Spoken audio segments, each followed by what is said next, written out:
Mau daftar prakerja dan gabung gelombang, tapi susah verifikasi muka di prakerja atau sudah memasukkan data tapi terbaca salah terus dan tidak sesuai di Sdukcapil? Halo, selamat datang kembali di channel YouTube saya. Kali ini saya akan membahas mengenai persiapan apa saja untuk mendaftar akun prakerja serta cara mengatasi kendala yang sering timbul berikut dengan tips agar kamu lolos di gelombang yang kamu pilih. Jika sobat mencari tutorial dan informasi seputar prakerja dan pelatihan prakerja, sobat sudah ada di video yang tepat.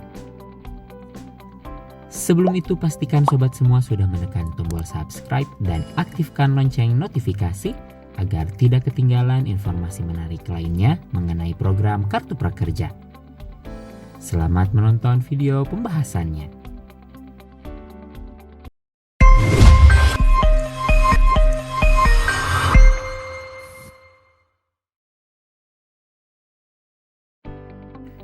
Kemarin banyak banget yang nanya baik via DM ke Instagram saya ataupun Instagram IKP mengenai permasalahan seputar kartu prakerja akhir-akhir ini. Nah, di video kali ini kita akan bahas tuntas semuanya dan cara mengatasi kendala-kendala tersebut. Sebelumnya sobat harus memperhatikan syarat-syarat berikut ini agar lebih besar peluangnya untuk lolos program kartu prakerja. Yang pertama, WNI berusia minimal 18 tahun. Untuk sobat yang usianya masih di bawah 18 tahun belum bisa mendaftar. Namun untuk saat ini di usia prakerja belum ada batasan maksimal. Jadi di usia berapapun asal di atas 18 tahun masih berkesempatan mendapatkan manfaat kartu prakerja. Yang kedua, tidak sedang mengikuti pendidikan formal. Di poin kedua ini, teman-teman semua harus sudah lulus sekolah atau kuliah. Jika sobat merasa sudah lulus namun masih terdaftar di Kementerian Pendidikan, sobat bisa menghubungi pihak sekolah atau universitas untuk memperbarui status tersebut. Yang ketiga, tidak sedang menyandang status sebagai pejabat negara. Nah, untuk poin ketiga, sebagian besar tidak mungkin menyatakan diri. Namun ada sebagian kecil yang salah memilih dan menyatakan hal tersebut. Jika sobat terlanjur menyatakan diri namun kenyataannya tidak seperti itu, sobat bisa menghubungi pihak prakerja untuk memperbaharui statusnya melalui form pengaduan atau call center prakerja di 0800 150 3001. Yang keempat, tidak terdaftar sebagai penerima bantuan dari pemerintah seperti Bansos Kemensos, penerima BSU, BPUM, atau penerima kartu prakerja gelombang sebelumnya. Di poin keempat di sini pada intinya teman-teman semua tidak boleh menerima kembali bantuan pemerintah lainnya. Jadi jika teman-teman sebelumnya sudah menerima bantuan sosial lain baik sobat ataupun keluarga sobat sekalipun, maka tidak bisa mendapatkan manfaat program kartu prakerja.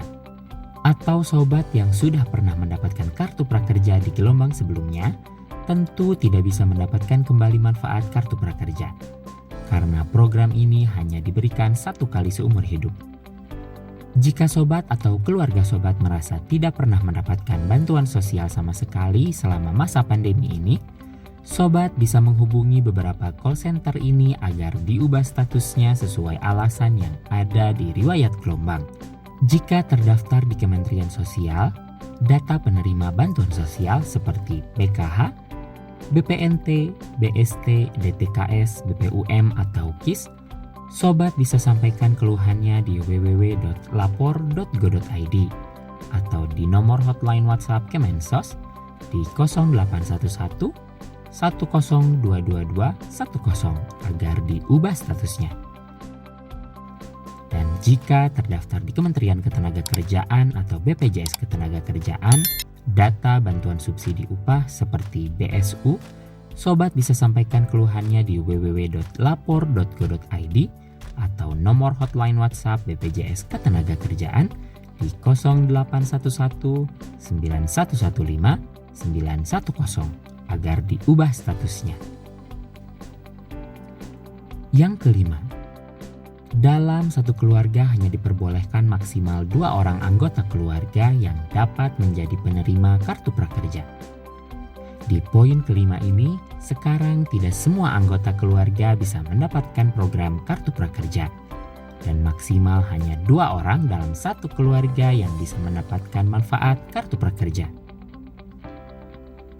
Jika sobat memaksakan untuk mendapatkan kartu prakerja padahal ada 2 orang anggota lain yang sudah mendapatkannya, maka sobat tetap tidak akan bisa mendapatkan kartu prakerja selama masa pandemi ini.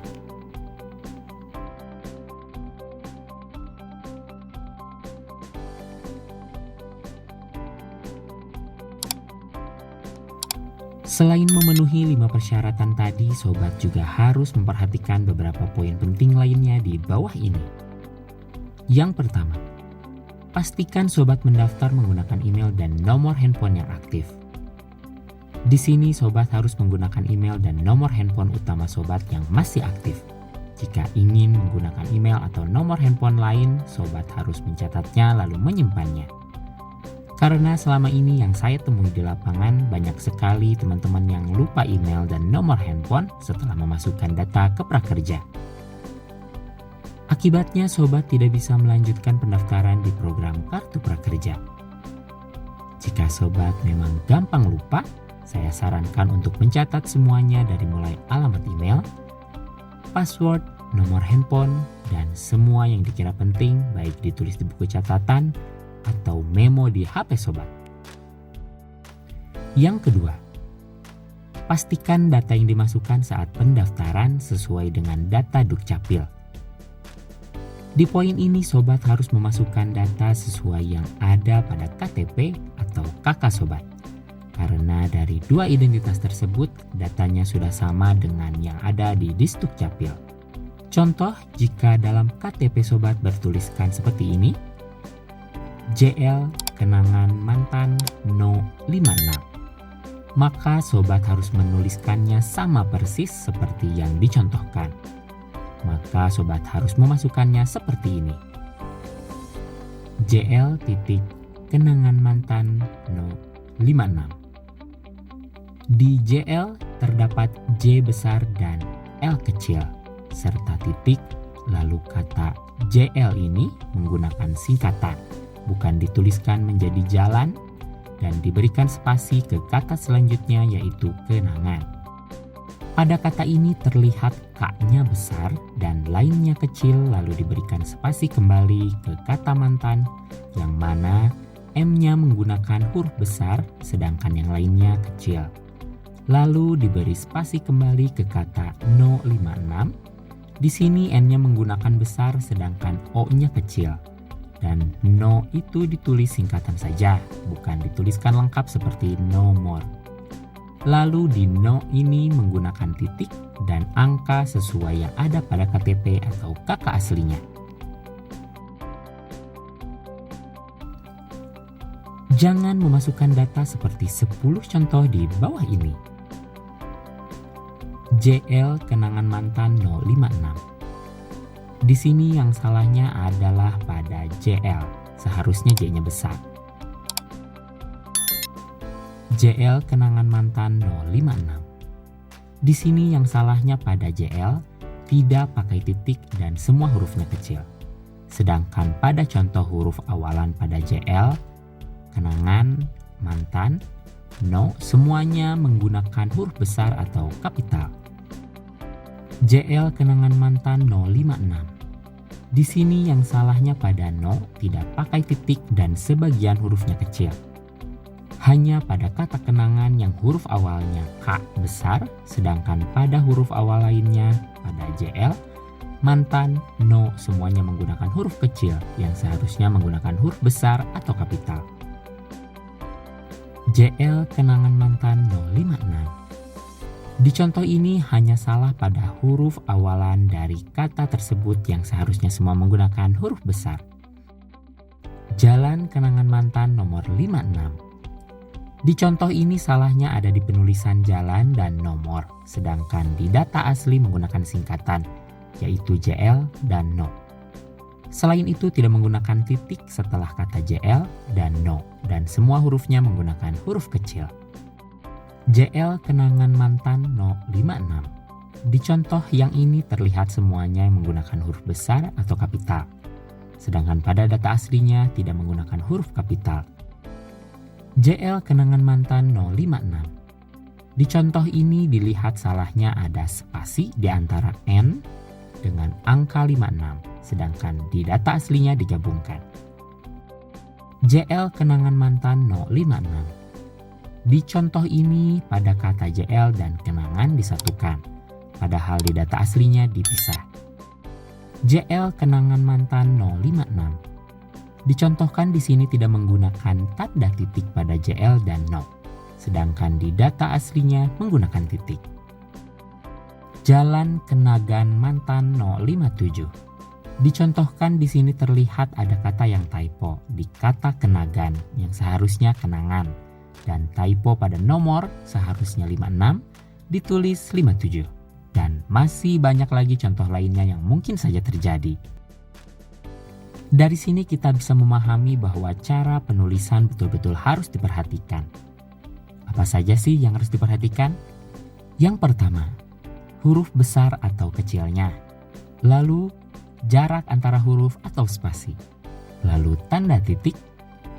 Lalu, lengkap atau tidaknya, disingkat atau tidaknya. Dan yang terakhir, benar memasukkan data seperti typo atau tidaknya. Pada pengisian data ini tidak hanya untuk alamat saja, tapi semua data diri yang diisi di form pendaftaran prakerja. Jika data sudah dimasukkan sama seperti pada KTP dan KK, tapi terbaca tidak sesuai, sobat dapat menghubungi Dukcapil melalui telepon di 1500537, WhatsApp atau SMS di 0811800537, email ke callcenter@dukcapil.kemendagri.go.id, atau kunjungi kantor Dukcapil terdekat untuk dilakukan pengecekan lebih lanjut. Yang ketiga, pastikan mengunggah swafoto atau selfie dan foto KTP yang jelas langsung dari kamera HP kamu ya, bukan dari galeri, dan pastikan memfoto orangnya langsung, bukan dari foto KTP yang difoto kembali lalu diedit. Jika kamu mengakses dengan komputer, segera lanjutkan pendaftaran melalui browser HP ya. Saat ini banyak banget yang mengalami kendala dalam verifikasi muka. Sobat harus mengikuti langkah-langkah berikut ini sesuai standar dari prakerja agar verifikasi muka kamu berhasil. Yang pertama, pastikan internet berjalan dengan baik. Lalu gunakan browser Google Chrome. Hapus cache browser tersebut dengan cara pengaturan, lalu aplikasi, kelola aplikasi, hapus data, bersihkan cache. Hapus riwayat pencarian dengan cara klik titik 3, klik history, hapus data penjelajahan. Rentang waktunya diubah menjadi semua dan checklist semua pada histori penjelajahan, cookie, dan data situs, gambar, dan file dalam cache. Hapus data. Matikan fitur HDR di kamera. Ubah resolusi atau kualitas gambar pada kamera. Gunakan kamera belakang. Pastikan wajah kamu terlihat dengan pencahayaan yang cukup. Pastikan wajah memenuhi 80% dari frame foto. Pastikan area wajah terlihat jelas tanpa menggunakan aksesoris seperti topi, kacamata, masker, dan lain-lain. Foto sambil tersenyum dan terlihat gigi. Foto yang diambil tidak disertai foto KTP. Jika mengalami kendala saat melakukan verifikasi muka, padahal sudah mengikuti langkah di atas, kemungkinan karena banyaknya yang akses dan melakukan verifikasi muka secara bersamaan, yang mengakibatkan proses lama dan sistem menjadi error. Selain bermasalah dengan verifikasi muka, verifikasi KTP pun sering mengalami kendala. Sobat bisa cek dan pastikan beberapa poin berikut ini agar verifikasi KTP Sobat diterima. Pastikan kamu mengunggah foto KTP yang diambil langsung dari kamera HP kamu. IKTP asli atau atas nama kamu sendiri. Unggah IKTP fisik, bukan fotokopinya ya. IKTP tidak rusak, misalnya retak atau patah. Foto IKTP jelas, tidak buram, cahaya cukup terang dan tidak terpotong. IKTP tidak menggunakan flash. Jika sobat masih mengalami kendala, silakan hubungi kontak senter Prakerja di 0800 150 3001 atau gunakan fitur live chat di website Prakerja www.prakerja.go.id. Yang keempat, izinkan situs perambah untuk mengetahui lokasi sobat dengan tap tombol allow pada saat notifikasi muncul. Nah sekarang, gimana caranya agar lolos? Ada tipsnya nggak ya? Sebetulnya kalau dari saya hanya 2 cara atau tips agar kamu lolos kartu prakerja.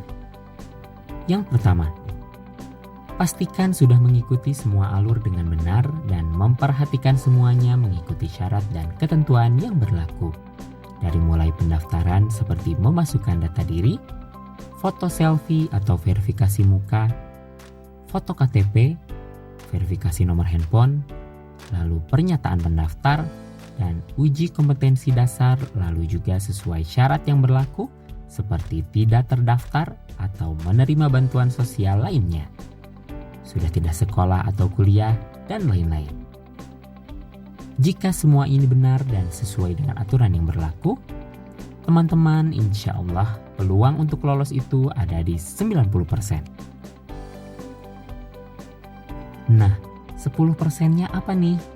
Keberuntungan dan rezeki kamu masing-masing.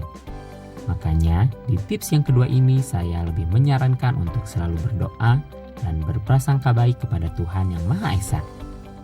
Ingat, karena rezeki pasti tidak akan kemana dan gak akan ketukar. Mau dihambat sebagaimana juga, kalau udah rezekinya pasti akan dapat. Simpel kan cara buat lolosnya? Masih semangat kan untuk mengikuti program Kartu Prakerja ini? Gimana? Semangat? Nah, gitu dong harus semangat. Yuk daftarkan dirimu sekarang juga hanya di situs resmi Kartu Prakerja di www.prakerja.go.id. Terima kasih telah menonton video tutorialnya mengenai persiapan apa saja untuk mendaftar akun prakerja, serta cara mengatasi kendala yang sering timbul berikut dengan tips agar kamu lolos prakerja. Semoga apa yang saya sampaikan bermanfaat dan dapat membantu sobat semua ya. Jangan lupa untuk like, komen, dan subscribe, serta nyalakan lonceng notifikasi agar sobat tidak ketinggalan informasi menarik lainnya. Sampai jumpa di video selanjutnya.